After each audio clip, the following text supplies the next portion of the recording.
Character certificate apply करवा लगी हेले पहला तो सिटीजन पोर्टल रे गुटे यूजर आईडी और पासवर्ड क्रिएट करवा पड़सी।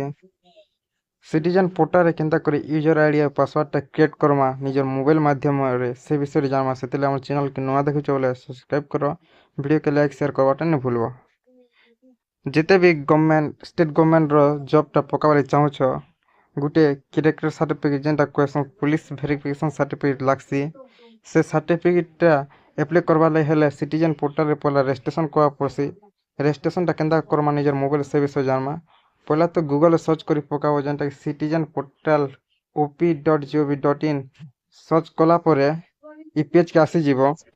वीडियो रो डिस्क्रिप्शन रे लिंक दी देम डायरेक्ट ई पेज के आसी जीवो। पेज के आसला परे ने देखि पाते सिटीजन पोर्टल वाला ऑप्शन टा होछे इन ऑप्शन रचे रजिस्टर वाला ऑप्शन टा रहउछे। रजिस्टर पर क्लिक करबो। रजिस्टर पर जेतले क्लिक करछे ए प्रकार डैशबोर्ड आसी जीवा। इना तो पहला सिटीजन रजिस्ट्रेशन करवा पड़वा। रजिस्ट्रेशन कला परे एखा जेंटा कि कैरेक्टर सर्टिफिकेट अप्लाई करि पारबो लॉगिन करी करे। पहला तो रजिस्ट्रेशन करमा। रजिस्ट्रेशन करले पहला निजर फर्स्ट ना दी दबो जदि मिडिल ना আছে বলে दी दबो इना तापर लास्ट नेम टाइटल टा इना फिल अप करबो। एते कर सला परे गोटे मोबाइल नंबर देबो। से मोबाइल नंबर गोटे ओटीपी जियो से ओटीपी के फिल अप करी पकाबो। तापर जीमेल टा मैंडेटरी नि से जीमेल टा दे देथिबो। जीमेल दे सला परे निजर जेंडर के सिलेक्ट करबो। मेल फीमेल जेंटा हितिबो सेटा सिलेक्ट करी पकाबो। कर सला परे इना निजर डेट ऑफ बर्थ के फिल अप करबो। निजर डेट ऑफ बर्थ जेंटा थिबो सेटा फिल अप कर देबो।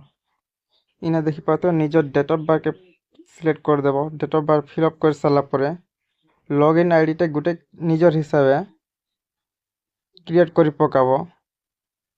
लॉगिन आईडी जेंटा रहउतिबा ई प्रकार अल्फाबेट रहउतिबा गुटे सिंबल रहबा और नंबर रहबा ई प्रकार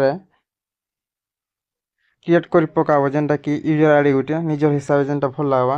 तापर पासवर्ड भी सेम प्रोसेस कैपिटल लेटर रहबा। तापर गुटे नंबर रहबा गुटे कैरेक्टर रहबा निजर हिसाबे पासवर्ड टी दे देबो। दे सला परे ने रहउचे सबमिट ऑप्शन।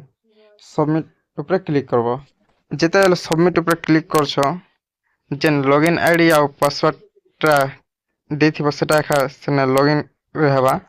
सबमिट कर सला परे यूजर आईडी और पासवर्ड टा क्रिएट हो जेबो जेनटा बनेथिबो। जेन यूजर आईडी टा देथिबो से यूजर नेम किना फिल अप कर देबो। रजिस्ट्रेशन मोबाइल नंबर के सेना के पले जीवा। यूजर नेम के इना दे देबो। यूजर नेम दे सला परे न पासवर्ड जेन पासवर्ड टा देथिलो से पासवर्ड के फिल अप करबो। एते करे सला परे जेन कैप्चा कोड रहउचे कैप्चा कोड के इना फिल अप करके लॉगिन करी पकाबो। ई प्रकार रे सिटीजन पोर्टल रे यूजर आईडी और पासवर्ड टा क्रिएट करी पारबो और कैरेक्टर सर्टिफिकेट टा ऑनलाइन अप्लाई करी पारबो।